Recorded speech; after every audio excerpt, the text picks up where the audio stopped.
Lebo jak sa vraví, že kecajte prosím všetci len do toho, čomu rozumiete.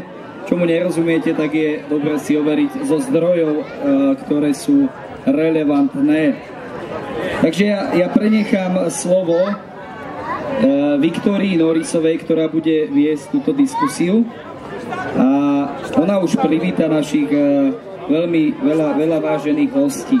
Ja vám odovzdám, Viktória, mikrofón a počúvajme a zaujímajme sa troška o vzdelanie. Ďakujem veľmi pekne, príjemné popoludnie všetkým. Som veľmi rada, že môžem byť tu medzi vami, Oravcami, domácimi.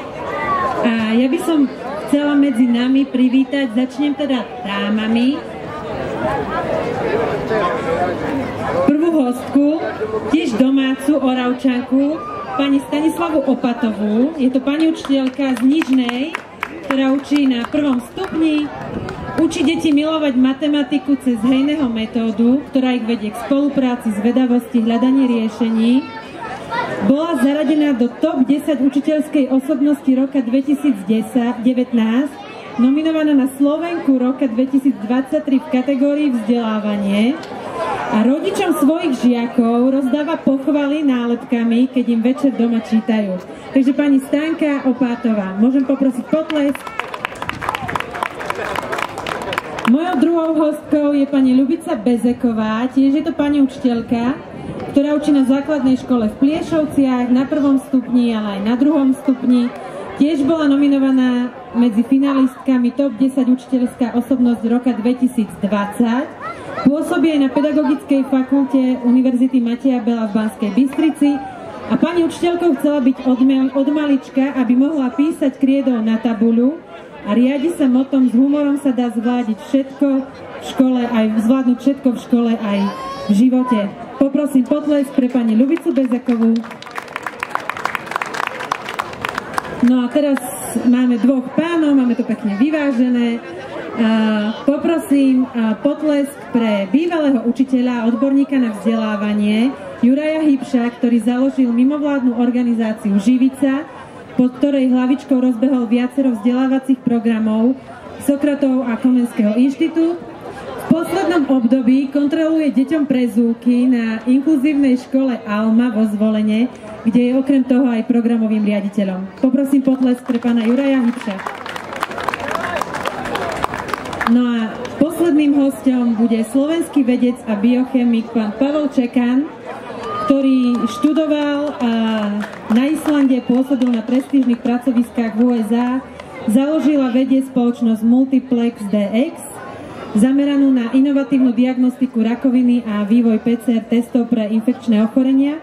Je vynálezcom 7 udelených patentov a autorom alebo spoluautorom viac než 35 medzinárodných vedeckých publikácií. Okrem toho je milovníkom slovenského folklóru a svoj zápal pre vedu, podľa jeho slov, získal pri návštevách planetária v rodnom Prešove. Pán Pavol Čekan. Tak skôr ako začneme sa rozprávať na filozofickú vážnu tému vzdelanie má význam, končia sa prázdniny. Možno by som sa opýtala vás tu prítomných, kto sa teší, že sa končia prázdniny a začína sa školský rok? Vidím rodičov, áno, vzadu veľká skupina rodičov. Tuto nikto sa už neteší? Nie, rodičia, táto skupina rodičov sa neteší na prázdniny, ja som na tom podobne. Že budem musieť vstávať, chystať 10., že? A ja by som sa vás možno opýtala, či si spomeniete na svoj taký prvý školský deň, nemusí byť na základnej škole, ktorý vám tak ostal v pamäti. Možno na vysokej, možno na strednej, možno vám už ako pani učiteľkám. Keď sa povie prvý školský deň, tak čo vám napadne? Ja som najprv 3 roky učila v Prievidzi, lebo som z Handlovej. A tam som ako prvýkrát, keď som učila, dostala som štvrtákov a mala som... Bratislavča, ja som nastupoval do školy v Petržalke, tá škola sa ešte volala, že Zošo Lumumbová. Nikto nám nikdy nevysvetlil, že čo to vlastne znamená, až keď som bol dospelý, tak som vlastne zistil, že to bol nejaký komunistický vodca v nejakej africkej krajine, ale nepamätám si, že v ktorej. A priznám sa, že ja keď som išiel ako 6-ročný do tej školy, tak som sa dosť bál. Bolo to strašne veľké, nás v tej škole bolo asi 1000. Myslím, že tam boli podobné počty, že strašne veľa detí v triede. A ja už som to veľakrát povedal, ja nemám úplne že dobré spomienky na základnú školu, nemám pocit, že by som sa tam chcel vrátiť. A aj preto dnes robím všetko preto, aby tie deti, ktoré na základnú školu chodia, tak tam chodili s radosťou a chceli tam chodiť dobrovoľne. Ďakujem. Pavol, vy si ako spomínate na nejaký svoj prvý školský deň?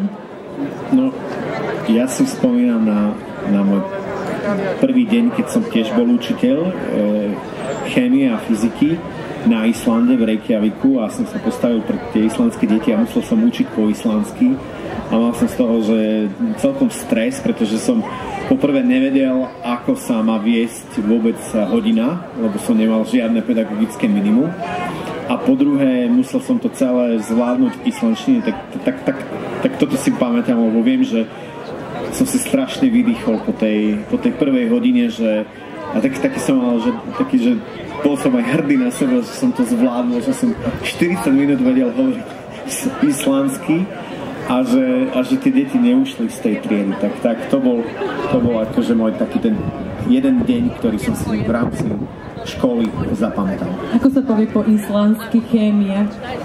Etna Friday. Tak to som si... Horšia je fyzika, to je, že Edlis Friday. Tak veľký klobúk dole pred tým, že odučiť v islandštine. Niekedy podľa mňa nerozumejú deti ani chémii a fyzike v slovenčine, nie to ešte v islandštine, aj keď pre nich je to domáci jazyk. Máme sa rozprávať na takú veľmi vznešenú tému, že vzdelanie má význam, ale asi by bolo fajn si povedať, že kto je to ten vzdelaný človek, že kto je pre vás vzdelaný človek. Ja keď som dnes povedala svojmu synovi, že on sa ma teda spýtal, že o čom sa budeme rozprávať, hovorím, že o vzdelaní. To je v pohode, to mám. Takže ona si to má pomenované, ale poďme si skúsiť povedať, že aký je to podľa vás vzdelaný človek. Môžete, Ľubka, ste sa hlásili, tak ľudne začnite. Nie, ja začnem tým, lebo ja som sa v podstate pýtala aj študentiek, aj rodičov, keď som mala stretnutie mojich detí, aj učiteľov na vzdelávaniach a vždy som si robila taký prieskum, že aký človek by mal výjsť z tej školy, že teda by mal mať to vzdelanie. A je zaujímavé, že padali také slova, že mal by byť milý, slušný, mal by byť taký, že sa vie v živote uplatniť. A takéto nejaké zručnosti všetci hovorili komunikatívny, ale nikto nehovoril, že by mal vedieť násobilku z pamäti, a to ani rodičia, ani učitelia, ani študenti. Nikto nehovoril, že by mal vedieť všetky vybrané slova z pamäti. Čiže pre mňa to vychádza, že vlastne všetci chcú slušného človeka, ktorý sa nestratí v živote, vie komunikovať a vie aj počúvať. Ostatní, ako to vidíte? Ja súhlasím s Ľubkou, že mal by mať ten človek teda ukončené nejaké vzdelanie a mal by teda rozumieť niečomu, to, čo vyštudoval, ale musí to byť zároveň aj dobrý človek. Že mať aj nielen IQ, ale aj EQ, v dnešnej dobe hlavne je to, myslím, veľmi dôležité. A ja učím na 1. stupni, tak ja naozaj mám pocit, že radšej nech vedia o 3 vybrané slova menej, ale aby sa vedeli k sebe správať a byť slušní. Takže to si myslím, že je základ. Jurek, kto je pre vás vzdelaný človek? No, veľakrát sa možno teraz povie človek, keď má titul a vysokú školu. A ja si myslím, že to akademické vzdelanie je tiež dôležité a aj v tejto dobe zároveň, ale vidíme, že mnohí ľudia majú titul a majú veľa titulov a vidíme, že za mňa to nie je úplne to vzdelanie a to asi potvrdím, čo hovoria aj dámy, že ja si myslím, že základná škola nie je len o tom, aby sme deti naučili čítať, počítať, aby sa naučili akademické vedomosti, ale pre mňa je základná škola naozaj tým miestom, kde by sa mali učiť deti naozaj aj solidarite, empatii a vzájomnej pomoci. Ja mám sám syna v triede, kde je väčšina detí z generačnej chudoby, deti, ktoré žijú naozaj že v extrémne ťažkých podmienkách, kde nemajú toaletu, kde nemajú sprchu. kde nemajú vôbec vlastnú posteľ. A aby sme dlho s manželkou uvažovali, hej, či dať syna do takejto triedy. My dnes vidíme, že, a to nás veľmi strašilo, že to dopadne zle. Jedna z vecí je, že tie vzťahy v tej triede sú veľmi dobré. Ako naozaj, že syn tam je vlastne menšina, sú tam vlastne už len 2 deti z majority, ale samozrejme má to aj svoje stránky, ktoré sú veľké výzvy, že tie vzdelávacie rozdiely medzi tými deťmi sú obrovské. Zase môj syn ďaká tomu má obrovské sebavedomie, má pocit, že je génius, pretože tá štartovacia pozícia tých detí je naozaj že úplne odlišná, ale zároveň hovorím aj ostatným rodičom, aj keď chodí na takéto stretnutia, že je naozaj dôležité, aby sme školu nebrali za miesto, kde sa teraz má tlačiť na to, aby vedeli gramatiku alebo matematiku. A hovorím, je to dôležité, ale základná škola je práve pre mňa tým miestom, kde spoločne sa môžeme učiť spolunažívať, práve preto, aby táto krajina nejako sa vedela posúvať, lebo žiaľ Bohu Slovensko patrí v tejto chvíli medzi najviac polarizované krajiny v rámci Európy. Sme na 2. mieste odzadu, posledné miesto zaujíma Maďarsko. A je to presne o tom, že táto spoločnosť žiaľ Bohu na Slovensku sa nám rozpadáva a práve školy môžu byť miestom, kde to môže začať pomaličky budovať na novo. Určite sa k školám a ku kvalite škôl ešte dostaneme, ale ešte by som rada počula od vás, že koho považujete vy za vzdelaného človeka? No ja to už skrátim, lebo veľa bolo povedané. Ja by som ešte pridal také 2 také veľmi dôležité črty vzdelaného človeka. Jedna je to kritické myslenie. To je veľmi dôležité. Tá škola, keď vlastne dá tomu človekovi kritické myslenie, že minimálne vie rozlišovať fakty, dezinformácie a vôbec dokáže to aj to vzdelanie používať vo svojom bežnom živote, v rodine a tak ďalej, tak to je veľmi dôležité. A potom ešte je jedna črta veľmi dôležitá vzdelaného človeka a to je pokora, ktorá vychádza z toho takého klasického rímskeho, že viem, že nič neviem. A tieto 2 črty sú veľmi silné práve u prudko vzdelaných ľudí. Ďakujem veľmi pekne za doplnenie tejto mozaiky vzdelaného človeka, čiže empatia, pokora, ale aj to vzdelanie a kritické myslenie. Juraj, vy ste spomínali kvalitu škôl. Ja viem, že vy ste, a vždy keď vyjdú tie rebríčky PISA, teda INECO o kvalite najkvalitnejších slovenských školách, tak vždy tak kriticky k tomu vyjadrujete. A možno práve aj tu, keď sme na Orave, kde väčšina detí chodí do škôl, ktorá je priamo tu v obci, nechodí, alebo nevyberá si a nejde do iných miest, tak na základe čoho poznáme, že škola je naozaj kvalitná a má aj bežná dedinská škola, teraz som taký ten diabol advokát, mať šancu byť takouto kvalitnou, z ktorej výjdu vzdelaní ľudia, o ktorých sme si tu hovorili, takýto vzdelaní, ako sme si definovali? Ja som tu na vašej škole v Lodci bol asi pred 15 rokmi, nevidel som vyučovanie, ale videl som školu a vyzeralo tam veľmi príjemne. A ja naozaj nie som fanúšikom tých hitparád, kde sa ktorá škola nachádza. A poviem aj dôvod, že prečo. Je naozaj absolútny rozdiel, či máte školu, do ktorej dávajú deti vysoko motivovaní rodičia, možno platia aj školné, majú veľa doučovania. Včera som bol s jednou mamičkou, ktorá hovorila, že ona svoje dieťa chce, aby bolo naozaj teraz akože na tom veľmi dobré, platila obrovské peniaze za doučovania. Je motivovaná tá mamička. Na druhej strane, ale ja považujem za kvalitnú školu takú, ktorá vie pomôcť každému dieťaťu. Ktorá vie pomôcť aj dieťaťu a vie mu dať dobré vzdelanie, ktoré naozaj možno nemá tak motivovaných rodičov, možno dieťa, ktoré žije v chudobe. Tuto moje kolegyne, základná škola Nižná, základná škola Pliešovce, tie školy sú dobré. Ja keby som nedával syna na svoju školu, ide do Pliešoviec bez akýchkoľvek problémov a nedávam ho na žiadnu súkromnú školu. Do Nižnej určite, len to je fakt ďaleko. A ja veľakrát hovorím o tom, že keď sa hovorí, že tie súkromné a cirkevné školy, že to sú tie liahne inovácií, že tam je vždy tá kvalitná výučba. Šťastie to je pravda, mnohé sú výborné. Na druhej strane sa veľmi málo hovorí o tom, že máme obrovské množstvo kvalitných štátnych škôl a málo o tom hovoríme. A tuto aj tieto moje dve kolegyne sú toho príkladom. Takže moje odporúčanie pre rodičov je, že tie rebríčky nepozerajte, že to je úplná blbosť.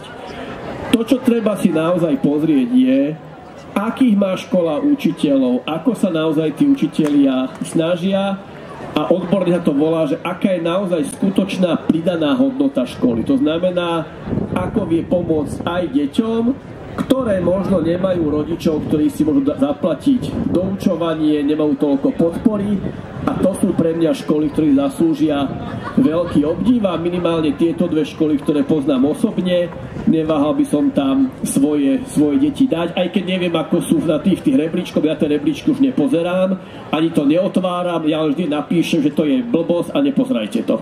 A držím sa toho sám. Ja ešte skôr ako dám slovo pani učiteľka. Pavol, vy máte 3 synov. Na základe čoho ste sa rozhodovali, keď ste vyberali školu pre vašich synov? Na základe toho, kde ich mama učí.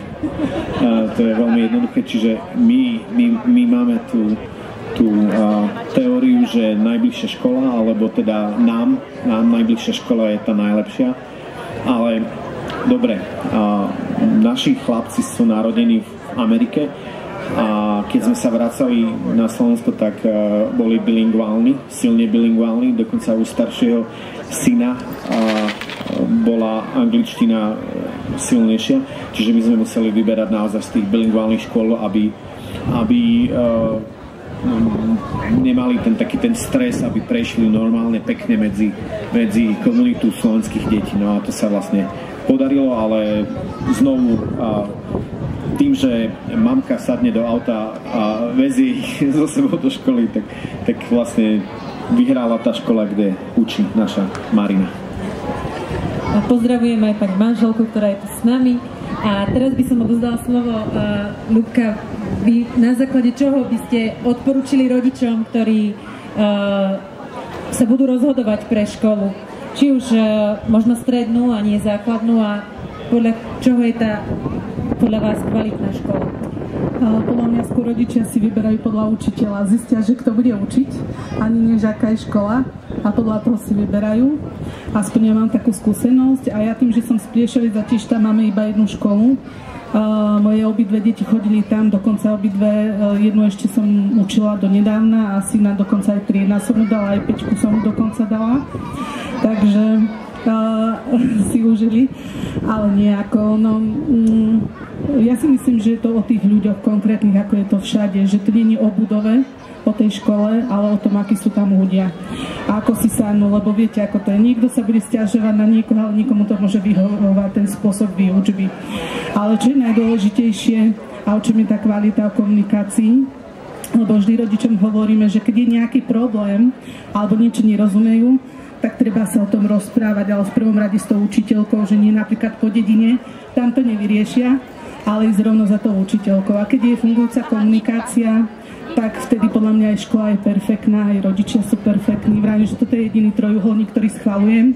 Učiteľ, rodič, žiak, že keď tento funguje, tak vlastne tá škola je kvalitná, lebo vtedy aj rodičia budú chváliť. Ďakujem. Stanka? Ja veľmi súhlasím s Ľubkou, čo hovorila o tej spolupráci, že škola, rodič. Ale ja by som ešte chcela povedať, že my sme teraz boli 3 dní za Ježovej a tiež s kopou učiteľov a sme sa o tom bavili, že aký majú niektorý problém, keď si môžu vyberať školu. My to máme tiež že tak, že máme jednu, tí rodičia nemajú žiadny problém, dajú deti k nám a zdá sa mi to oveľa jednoduchšie. Aj moje obidve dcery prešli našou základnou školou, potom chodili do Trstenej na gymnázium a tiež sme to vyberali podľa toho, že kamarátky tam chodili. Proste to sa medzi ľuďmi vie, ktorá je aká škola. A nemali sme problém. Akurát je problém to, že z tej Oravy je ďaleko aj do Bratislavy alebo do Brna už duplom, že tam študovali dcery na vysokej škole, ale základnú školu fakt sme vyberali, ani vyberali, lebo bola najbližšie. A zdá sa mi to úplne jednoduché. Juraj, viem, že má takú teóriu, že by bolo úplne super, keby fakt tie školy boli také, že tú, ktorú máte najbližšie, tak do tej dávate, lebo ste si istí, že je kvalitná. To by bol cieľ podľa mňa na Slovensku dosiahnuť, že nemuseli by byť súkromné, ale aby ste sa mohli spoľahnúť, že tam, kde dáte tie deti, tak dostanú dobré vzdelanie. To je, myslím, ten model severských krajín, že najlepšia škola je tá najbližšia. Mňa ešte v súvislosti s touto kvalitou škôl zaujal rozhovor. Mal som možnosť sa tento týždeň rozprávať s pani psychologičkou školskou z Ligy za duševné zdravie, ktorá skúmajú takú pohodu na školách, duševnú pohodu na školách, a jedna z tých otázok je, že či majú deti v škole, do ktorej chodia, dospelú osobu, na ktorú sa môžu obrátiť, keď majú nejaký problém. Môžem tak povedať, že mňa celkom potešilo, keď nám na dni otvorených dverí v našej škole pani riaditeľka nerozprávala, že v akom rebríčku sa nachádzajú v rámci INECO, ale že im v dotazníku práve na túto otázku vyšlo 96%, že na 2. stupni žiakov. Tak či je toto jedno z kľúčových faktorov aj tej kvality školy, keď tam majú decká dospelú osobu, na ktorú sa môžu obrátiť? My už máme to šťastie, že od minulého roka máme na škole aj psychologičku. A keď som sa s ňou rozprávala ku koncu roka, tak povedala, že veľa detí za ňou chodí. Niektorí aj opakovanie. Tie prvé razy vlastne nemusia o tom rodičia ani vedieť. Keď je to už častejšie, tak už dávajú vedieť aj rodičom. A to sa mi zdá veľmi dobrá vec. Ale ja by som ešte chcela takú vec povedať, že je fajn, keď sa majú v škole s kým rozprávať, ale by bolo úplne super, keby sa s ním rodičia doma rozprávali. Lebo ja keď som dala na pol roka také, že čo sa im páči, čo nepáči a tak mi väčšina triedy napísala, že sa im páči, že si ráno čítame, lebo to máme už ranné kruhy a čítavam im každý deň, ale možno polovica triedy mi napísala, že sa im páči, že sa potom o tom rozprávame, že tým deťom chýba to domáce rozprávanie s rodičmi, čiže ja by som skôr apelovala na to, že aby sa rodičia s tými deťmi rozprávali, ako aby mali na škole niekoho, s kým sa môžu, lebo to je základ. To digitálni rodičia hovoria, že treba sa deti pýtať viac otázok ako len 2, čo bolo v škole a čo ste mali dnes na obed. A rozšíriť ten diapazon otázok, že potom možno sa aj dozvieme, že čím tie deti dnes žijú. Ja by som aj chcela povedať, že napríklad s mojimi, ja teraz budem mať už 7-makov, a keď som ich dostala, tak som si urobila sedenie vždy rodič-žiak, také spoločné, aby sme sa zoznámili. A bolo zaujímavé vidieť, keď ja som chcela od rodičov, aby povedali o svojom dieťati pred dieťaťom, že čo si na ňom váži, aké má silné stránky. A rodič začal rozprávať, tak to dieťa bolo prekvapené, lebo nikdy to vlastne toho rodiča nepočulo. A zase tento rok som si na nich, rodičia sú už u mňa zvyknutí moji, pripravila, že na začiatku školského roka deti napísali list rodičom najskôr, že čo tento rok by chceli a tak dosiahnuť.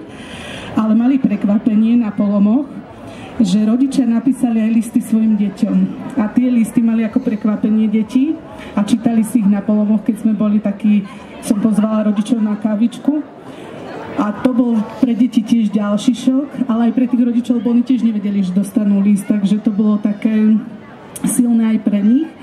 A myslím si, že aj preto máme tie vzťahy také dobré, lebo presne je to o tom, že ak mi ktorá škola povie, že my nemáme šikanu, v každej škole je šikana, v každej škole sa začínajú riešiť vzťahy, lebo to proste sú ľudia. Ale čo je úžasné, že keď aj niečo vznikalo, tak mi hneď buď rodičia písali, alebo deti. Takže... Naučme sa to, prečítajme si to. A veľmi ma zaujala pána vedca Pavela, že vlastne vzdelanie nám dáva slobodu, sloboda nám dáva šťastie.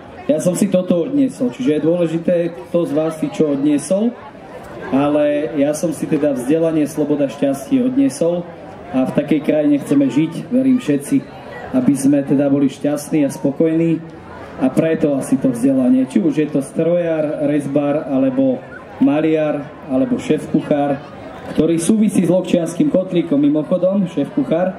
Takže ďakujem za diskusiu takto ešte, budem to možno dneska omierať chvíľku. Máme 28 tímov, ja som ich menoval, všetci odozdali vzorky, chvála Pánu Bohu, ako každý rok.